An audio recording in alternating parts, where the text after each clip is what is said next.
नमस्कार, मैं हूं आपके साथ इश्तियाक अहमद और आप देख रहे हैं आर्य न्यूज। मशहूर अभिनेता सोनू सूद के मुंबई स्थित दफ्तरों पर टैक्स की छापेमारी बुधवार देर रात खत्म हुई है और वहीं आयकर अधिकारियों ने कथित तौर पर अभिनेता से जुड़े 6 स्थानों की तलाशी में 20 घंटे बिताए। और वहीं इनकम टैक्स ने आज दूसरे दिन भी अभिनेता सोनू सूद के घर और दफ्तरों पर सर्वे जारी रखा है और कल करीब 20 घंटे से ज्यादा सोनू सूद के 6 ठिकानों पर सर्वे अभियान चला था। और अब तक आईटी डिपार्टमेंट ने इस सर्वे में क्या हासिल किया, इसकी जानकारी शेयर नहीं की है। और कल सोनू के जुहू ऑफिस, लोखंडवाला घर सहित 6 ठिकानों पर सर्वे किया गया था। और वहीं आईटी अधिकारियों की टीमों ने कल सुबह से ही अभियान शुरू कर दिया था। हालांकि कार्रवाई के पीछे के कारणों का तत्काल पता नहीं चल पाया। और वहीं कोविड महामारी के दौरान लोगों की जमकर मदद करके सोनू सूद मीडिया और आम लोगों की जमकर प्रशंसा हासिल कर चुके हैं। और ये टैक्स सर्वे सोनू सूद को अरविंद केजरीवाल के नेतृत्व वाली दिल्ली सरकार की ओर से स्कूल स्टूडेंट्स के मेंटरशिप प्रोग्राम का ब्रांड एम्बेसडर बनाए जाने के कुछ दिन बाद सामने आया है। और इसको लेकर दिल्ली के सीएम अरविंद केजरीवाल ने भी नाराजगी जताई है और उन्होंने ट्वीट कर कहा, सच्चाई के रास्ते पर लाखों मुश्किलें आती हैं, लेकिन जीत हमेशा सच्चाई की ही होती है। सोनू सूद के साथ भारत के उन लाखों परिवारों की दुआएं हैं जिन्हें मुश्किल घड़ी में सोनू जी का साथ मिला था।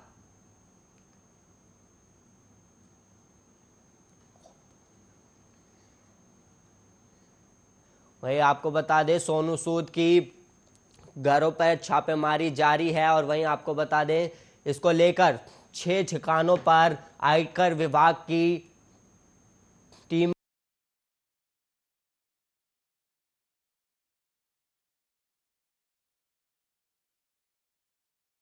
और वहीं बता दें आपको, इसको लेकर छापेमारी को लेकर दिल्ली के सीएम अरविंद केजरीवाल ने भी नाराजगी जताई है, जिसको लेकर अरविंद केजरीवाल ने कहा कि सोनू सूद के साथ लाखों परिवारों की दुआएं हैं जिन्होंने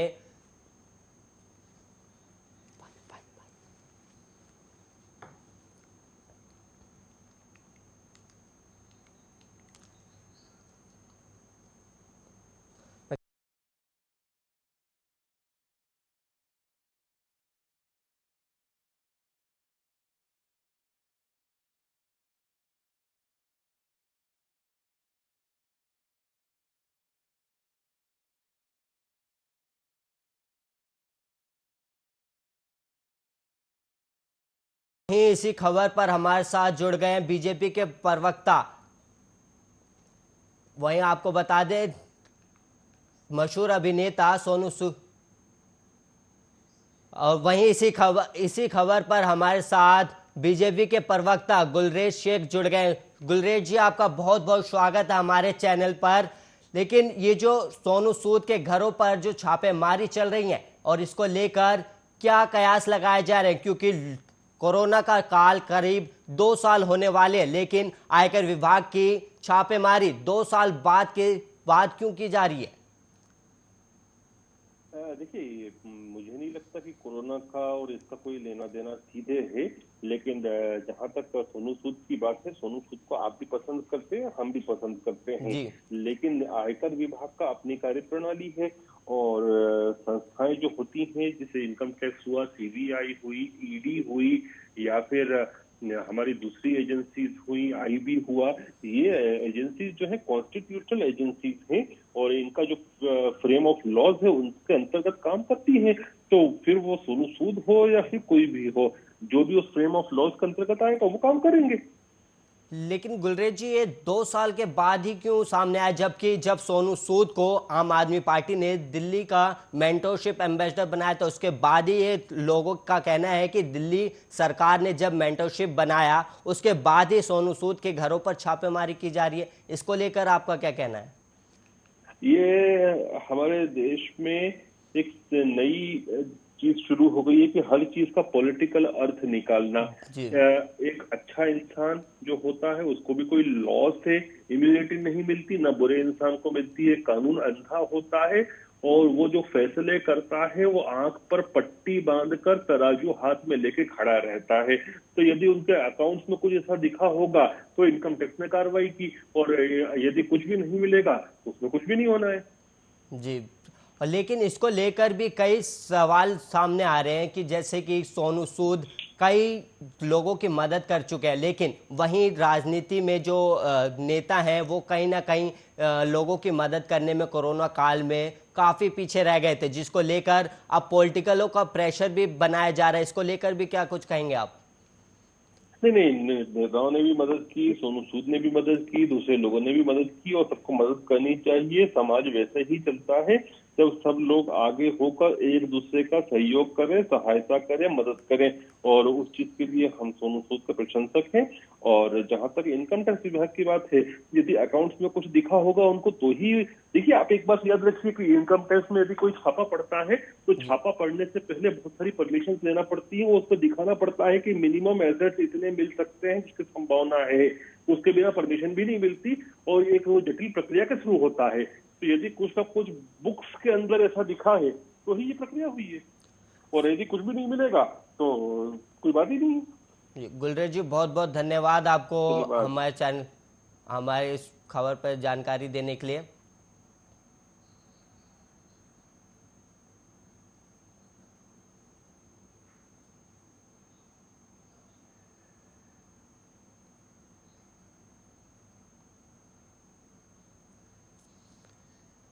वहीं आपको बता दें, सोनू सूद की 6 ठिकानों पर आयकर विभाग का छापेमारी जारी है, और वहीं दफ्तरों पर भी टैक्स की छापेमारी की जा रही है। और करीब आपको बता दें, बुधवार देर रात से ये आयकर विभाग की छापेमारी जारी है, और आयकर अधिकारियों ने कथित तौर पर अभिनेता से जुड़े 6 स्थानों की तलाशी में 20 घंटे भी बिता दिया। और इनकम टैक्स विभाग ने आज दूसरे दिन भी अभिनेता सोनू सूद के घर और दफ्तरों पर सर्वे किया है। कई लोग कह रहे हैं ये सर्वे, और कई लोग कह रहे हैं ये छापेमारी की जा रही है, क्योंकि कोरोना काल के समय सोनू सूद लोगों का मसीहा बनकर उन्होंने लोगों की मदद की थी, और ये कहीं ना कहीं लोगों को, जो राजनीति के लोग हैं, उन्हें ये चीज़ पसंद नहीं आया। और वहीं और एक और इसका मायने लगाए जा रहे हैं कि दिल्ली के केजरीवाल सरकार ने जब सोनू सूद को मेंटोरशिप बनाया, उसके बाद सोनू सूद के ठिकानों पर सर्वे अभियान चला था,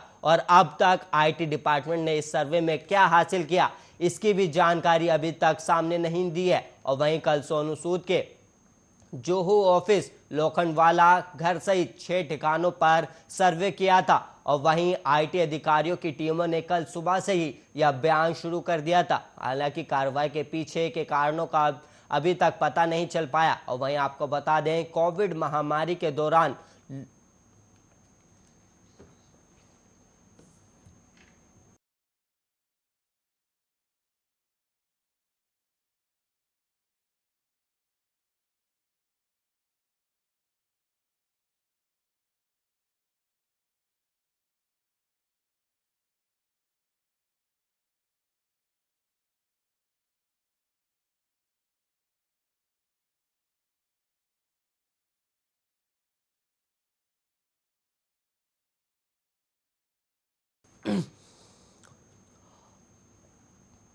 और वहीं आपको बता दें, सोनू सूद के घरों पर छापेमारी जारी है, और 6 ठिकानों पर सोनू सूद के घर पर आयकर विभाग का सर्वे जारी है। और वहीं इसी खबर पर हमारे साथ जुड़ गए हैं अरविंद जे तिलक, जो राजनीतिक विश्लेषक है। बहुत बहुत स्वागत है हमारे इस चैनल पर।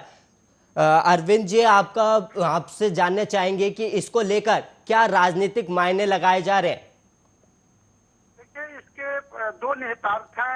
एक तो ये कहा जा रहा है कि चूंकि ये आयकर से जुड़ा हुआ मामला है, और चूंकि कानून का अपना काम करना जो होता है वो कानून उस दिशा में काम कर रही है। जैसा कि बताया जा रहा है कि सोनू सूद के जो जिन संपत्तियों का सर्वे, कहीं कुछ ऐसे अकाउंट बुक के जरिए पता चला है कि उसका रिश्ता नाता लखनऊ के किसी एक बड़े रियल इस्टेट कंपनी के मालिक से है जी। और पिछले दिनों यहाँ पर लखनऊ में भी रियल इस्टेट के जो मालिक हैं उनके यहाँ छापा पड़ा था। तो एक प्रक्रिया, एक जो आयकर विभाग की जो कार्रवाई है उसको उस संदर्भ में देखा जाना चाहिए, लेकिन इसका एक राजनीतिक पक्ष भी है।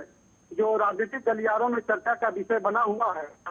सोनू सूद जब से आम आदमी पार्टी के मेंटरशिप कार्यक्रम के ब्रांड एम्बेसडर बने हैं, जी। तभी से जो है वह केंद्र सरकार के निशाने पर है और कहा जा रहा है कि हो सकता है।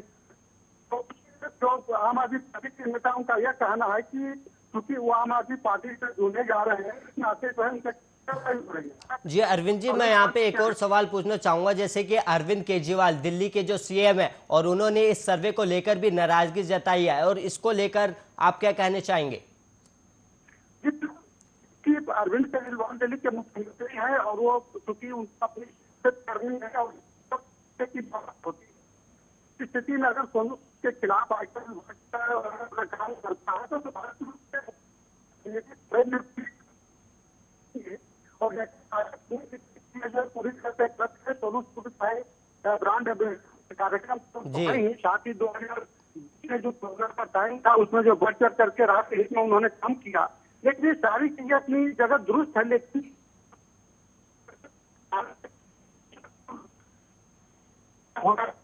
अरविंद जी, आपकी आवाज साफ नहीं आ पा रही है। आपका जी आवाज मिल रही है सर? जी जी अब आई। हाँ, मैं ये कहता है कि देखिए इसके जो पहलू है उसके तो राजनीतिक निहितार्थ है ही, साथ ही जो है अपना कानूनी पेच भी है।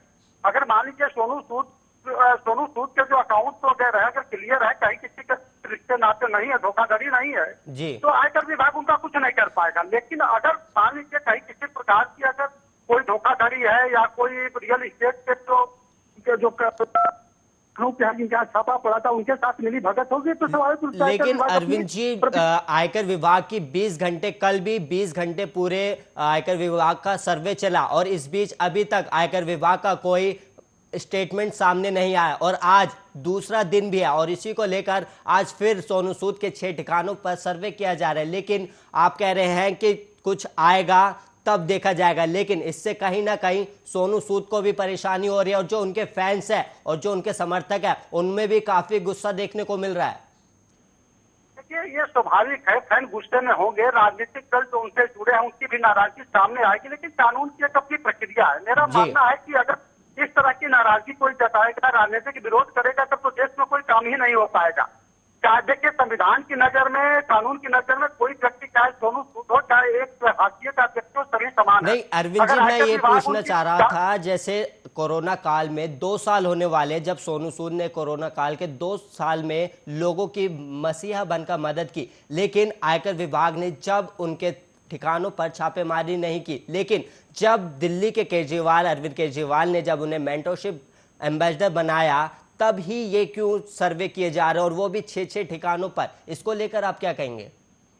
नहीं, बिल्कुल आपका सवाल सही है और जो राजनीतिक हलकों में यह जो चर्चा का विषय बना हुआ है कि आम आदमी पार्टी के मेंटरशिप कार्यक्रम के जब से ब्रांड एम्बेसडर बने हैं तब से जो है नजर में है सरकार की, यानी उनका जो राजनीतिक दल है उनकी माने तो कहीं ना कहीं जो इसीलिए जो सोनू सूद को टारगेट किया जा रहा है।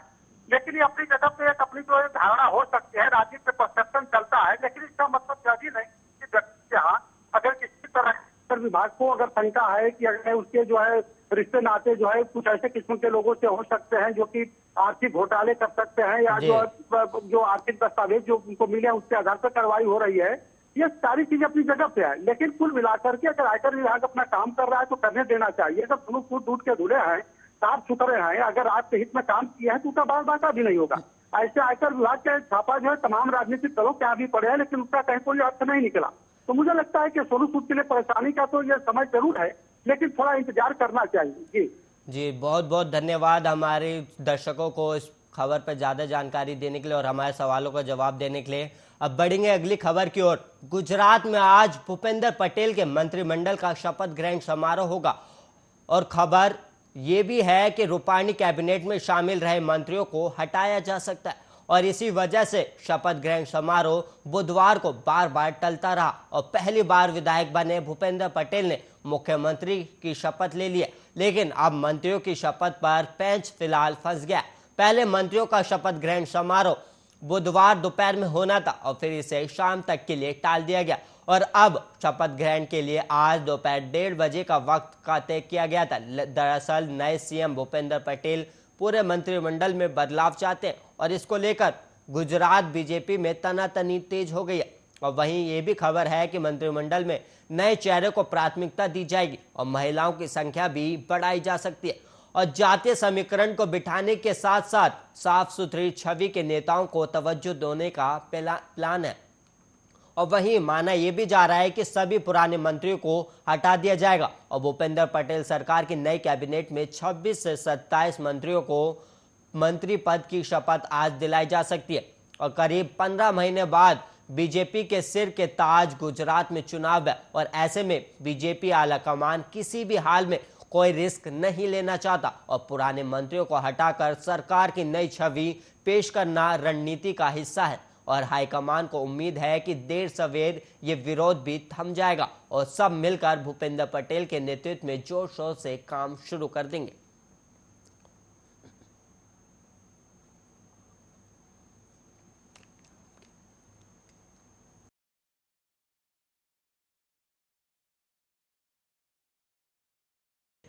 बड़ा राजनीतिक हेरफेर देखने को मिल रहा है, जहां पर अब भूपेंद्र पटेल गुजरात के नए सीएम बनाए जा चुके हैं, लेकिन उन भूपेंद्र पटेल के मंत्रिमंडल का शपथ ग्रहण समारोह होगा। और खबर यह भी है कि रूपाणी कैबिनेट में शामिल रहे मंत्रियों को हटाया जा सकता है और इसी वजह से कई बार शपथ ग्रहण समारोह भी टल गया। आप बुधवार की बात करें तो बुधवार को भी शपथ ग्रहण समारोह बार बार टलता रहा और पहली बार विधायक बने भूपेंद्र पटेल ने मुख्यमंत्री की शपथ ले ली है, लेकिन अब मंत्रियों की शपथ पर भी पेंच फंसता दिखाई दे रहा है। और पहले मंत्रियों का शपथ ग्रहण समारोह बुधवार दोपहर में होना था, फिर इसे शाम तक के लिए टाल दिया गया और अब शपथ ग्रहण के लिए आज दोपहर 1:30 बजे का समय तय किया गया। और वहीं आपको बता दें कि नए सीएम भूपेंद्र पटेल पूरे मंत्रिमंडल में बदलाव चाहते हैं और इसको लेकर गुजरात बीजेपी में तनातनी तेज हो गई। और ये भी खबर सामने आई थी कि कई विधायक विजय रूपाणी के घर पर शाम पहुंचे।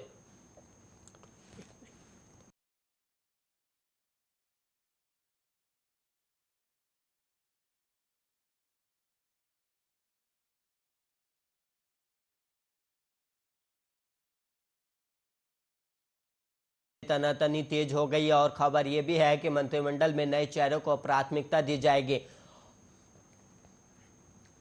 और वहीं इसी खबर पर ज्यादा जानकारी देने के लिए हमारे सहयोगी पल्लवी सिंह जुड़ गई है। पल्लवी, इसी खबर पर ज्यादा जानकारी दीजिएगा कि क्या मंत्रिमंडल शपथ ग्रहण समारोह जो है वो 1:30 बजे शुरू हो जाएगा या फिर कल की तरह इसे भी बार बार टाल दिया जाएगा? जी, इससे मैं आपको बताना चाहूंगी, जिस तरीके से ये बड़ा हेरफेर यहाँ पर हुआ है गुजरात में, उसकी वजह से कई पुराने मंत्री जो हैं वहाँ पर मंत्रिमंडल में वो नाखुश बताए जा रहे हैं। हालांकि प्रत्यक्ष तौर पर किसी ने साफ तौर पर कुछ नहीं कहा है, सब समर्थन करते नजर आ रहे हैं। लेकिन हाल ही में जिस तरीके से मुख्यमंत्री पद के लिए एक नया चेहरा गुजरात में देखने को मिला है भूपेंद्र पटेल का, अब ये कयास लगाया जा रहा है कि सभी को पूरी तरह से एक तरीके से नवीनीकरण किया जा रहा है, उसको बिल्कुल एक नया रूप देना चाह रहे हैं साफ सुथरी छवि के साथ, इसलिए नया मंत्रिमंडल चाह रहे हैं भूपेंद्र पटेल। और इस वजह से जानकारी ये सामने आ रही है कि भूपेंद्र पटेल के फैसले से पूर्व मुख्यमंत्री विजय रूपाणी, मौजूदा डिप्टी सीएम नितिन पटेल और मंत्री भूपेंद्र सिंह चुड़ासमा काफी नाराज बताए जा रहे हैं। ये भी कहा जा रहा है कि डिप्टी सीएम नितिन पटेल को केवल मंत्री के रूप में कैबिनेट में शामिल किया जा सकता है। और साथ ही जो सबसे बड़ी बात है, तो दुनिया भर की नजर है यहाँ पर कि जिस तरीके से नया मंत्रिमंडल यहाँ पर होने वाला है और पुराने मंत्रियों को जो है बाहर का रास्ता दिखाया जाएगा, उसे लेकर बीजेपी के लिए काफी बड़ा दाव उसको देखा जा रहा है। इससे पहले उत्तराखंड में भी उन लोगों ने मुख्यमंत्री की जो चेहरा है वो 2 बार बदला है और अब गुजरात में भी बीजेपी की तरफ से नई रणनीति के तहत ये पूरा नया मंत्रिमंडल का यहाँ पे विस्तार किया जा रहा है। मैं ये भी पूछना चाहूंगा कि किसी नए चेहरे का नाम सामने आया है क्या अभी जो मंत्रिमंडल पद में शपथ ले सकते हैं, जो भूपेंद्र पटेल की मंत्रिमंडल के सदस्य होंगे? जैसे कि देखा गया कि मुख्यमंत्री पद के लिए जो नया नाम आया है वो भी पहले समझ में नहीं आया था जी। इससे पहले ऐसा कभी नहीं हुआ कि मुख्यमंत्री के लिए पद बदला जाना हो, चेहरा बदलना हो, लेकिन किसी को कुछ खबर नहीं। ऐसे में भूपेश पटेल का जिस तरीके से नाम सामने आया और उन्होंने शपथ ग्रहण की, वो सबके लिए सौगात देने वाली बात और इसीलिए मंत्रिमंडल को लेकर के प्रयास ही लगाए जा रहे हैं जी। और मैं ये भी पूछना चाहूंगा कि मंत्रिमंडल जो समारोह है, शपथ ग्रहण समारोह, इसमें कौन कौन से बीजेपी के बड़े नेता शामिल होने वाले हैं? क्योंकि कई बार कयास लगाए जा रहे थे कि गृह मंत्री अमित शाह भी शामिल होंगे, क्या उसको लेकर अपडेट है? जी, मैं आपको बताना चाहूंगी कि अंदाजा लगाया जा रहा है कि सभी बड़े जो दिग्गज नेता है मौजूद होंगे और इसी के साथ ही ये भी जानकारी मिल रही है कि 90% से अधिक मंत्रियों को हटाने पर विचार किया गया है और सिर्फ 1 या 2 मंत्री ऐसे होंगे जिनको दोबारा से मंत्री पद में जगह मिल पाएगी, कैबिनेट में जगह मिल पाएगी और इसको लेकर अब पार्टी के अंदर ही कहीं ना कहीं तनातनी देखने को मिल रही है। कई शपथ ऐसे में समारोह में बड़े दिग्गजों का शामिल होना बहुत अहम माना जाता है और ऐसे में देखने वाली बात ये होगी कितने दिग्गज गुजरात पहुंच पा रहे हैं। और ये जो शपथ ग्रहण समारोह है, ये कल भी बार बार टला था और आज क्या ये 1:30 बजे शुरू हो जाएगा? क्या इसको लेकर कोई अपडेट है? जी, और अगर तो मुझे ये लगाई जा रही है कि 1:30 बजे जो है यहाँ पर शुरू हो जाएगा शपथ ग्रहण समारोह, क्योंकि कल भी 2 बार टला है और सभी मंत्रियों को समझाने की भी कोशिश की गई है कि साथ में मिलकर ही सरकार को चलाना होगा और कहीं न कहीं चुनाव में कुछ ज्यादा समय नहीं लिया जाएगा, सिर्फ 1.5 साल का समय बचा है मुश्किल से। और ऐसे में अभी जो नया दाव बीजेपी ने खेला है, नया जो फैसला लिया है, उसके समर्थन के लिए ही बीजेपी के दिग्गज नेता है वो इस वक्त कयास लगा रहे हैं, उम्मीद में बैठे और इसीलिए माना ये भी जा रहा है भूपेश पटेल को अमित शाह का काफी करीबी भी देखा गया है, आनंदीबेन पटेल की भी काफी करीबी रहे हैं वो और ऐसे में काफी बड़ा जिम्मेदारी का भार इस भूपेश पटेल के ऊपर भी है कि उन्हें मंत्रिमंडल का विस्तार करना है और साथ ही जो बीजेपी के बाकी नेता है, बाकी जो मंत्री हैं, उन्हें भी साथ लेकर चलना है और उनको भी जी पल्लवी, बहुत बहुत धन्यवाद हमें इस खबर पर ज्यादा जानकारी देने के लिए। और वहीं मंत्रिमंडल का शपथ ग्रहण समारोह आज से कुछ ही देर में 1:30 बजे शुरू हो जाएगा और इसमें कई मंत्रिमंडल के नए चेहरे सामने आने वाले, लेकिन इसी को लेकर पहले मंत्रिमंडल का शपथ ग्रहण समारोह बुधवार दोपहर में होना था, फिर इसे शाम तक के लिए टाल दिया गया और अब शपथ ग्रहण समारोह के लिए आज दोपहर 1:30 बजे का समय तय किया गया। और वहीं आपको बता दें कि सीएम भूपेंद्र पटेल पूरे मंत्रिमंडल में बदलाव चाहते थे और इसी को लेकर गुजरात बीजेपी में तनातनी तेज हो गई है और खबर ये भी है कि मंत्रिमंडल में सारे नए चेहरों को प्राथमिकता दी जाएगी और वहीं महिलाओं की संख्या भी इस मंत्रिमंडल में बढ़ाई जा सकती है। और वहीं इसी में थोड़ी देर में ही मंत्रिमंडल अपडेट होने वाला है और वहीं जातीय समीकरण को बिठाने के साथ साथ साफ सुथरी छवि के नेताओं को तवज्जो देने का प्लान भी है। और वहीं अब से कुछ ही देर में मंत्रिमंडल शपथ ग्रहण समारोह का कार्यक्रम भी शुरू हो जाएगा। और फिलहाल के लिए इस बुलेटिन में इतना ही। ऐसे ही देश और दुनिया की तमाम खबरों के लिए आप देखते रहिए आर्या न्यूज़।